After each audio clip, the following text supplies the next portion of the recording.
Donald Trump has bungled his response to coronavirus so badly that his advisors are doing their best to reframe his talking points in a way that doesn't make people feel bad about the fact that their family members are dying due to his lack of leadership and incompetence.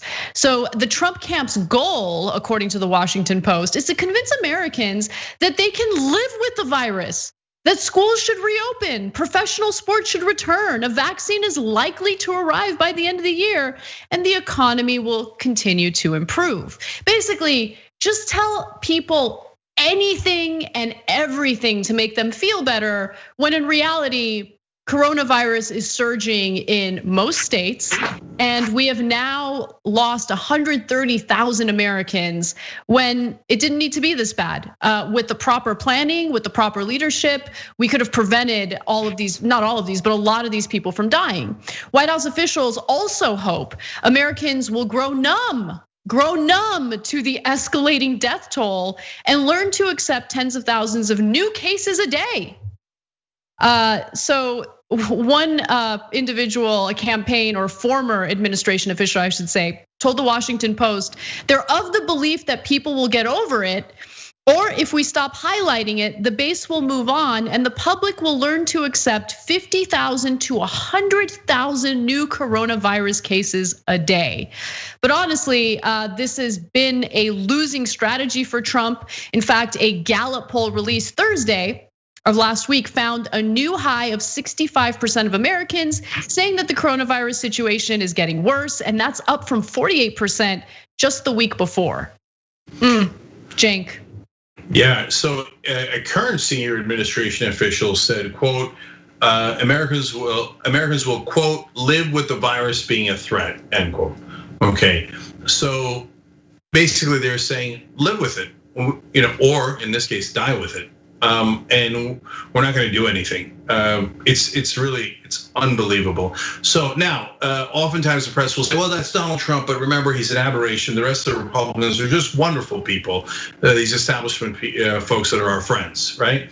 Really? Because senior Senate Republicans and Kevin McCarthy, the leader of the Republicans in the House, got together and did give Donald Trump advice. So that they tell him, hey, concentrate on the mask and be careful on the health and care, and should we give more money to providing health care and or providing more relief? No, they apparently had a unified message for Donald Trump, blame China. So they encourage Trump to be more racist, not less racist, and to not do anything about the actual healthcare problems in this country. That's who the Republican Party is. It's Washington Post reporting. They said, blame it on China and move on, right? They're the worst. They don't care about you at all. By the way, I mean, that messaging is so easy to respond to in an aggressive and I think very effective way. All you do is say, oh, didn't know that the leader of China is also the leader of the United States. Didn't know that he was the one responsible for all the deaths in the United States due to Trump's inaction, right? Like Donald Trump is the leader of this country. And from the very beginning, he has basically told governors that they're on their own.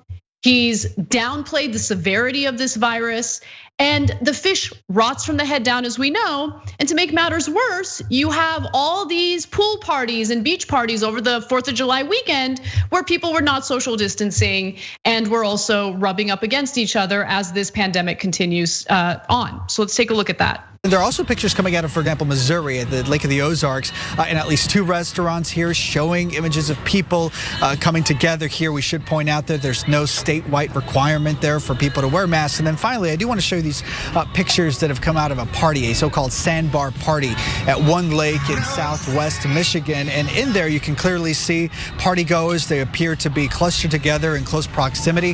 One of the folks who helped organize, or at least one of the residents nearby, saying that this is a party organized by residents for residents here, has gone on already for decades, at least 30 years straight, these kinds of parties that go on.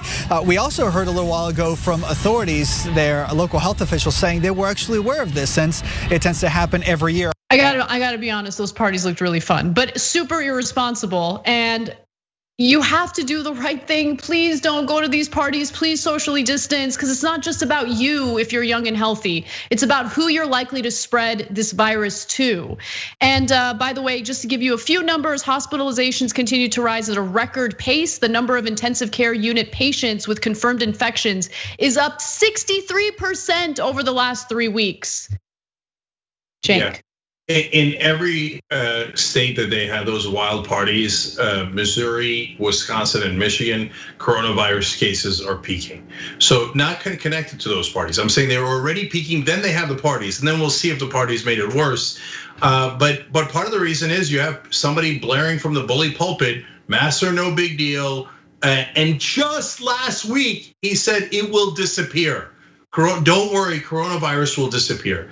A moron of epic proportions is our so-called leader, and that's why we have the mess that we have now. Thanks for watching the Young Turks. Really appreciate it. Another way to show support is through YouTube memberships.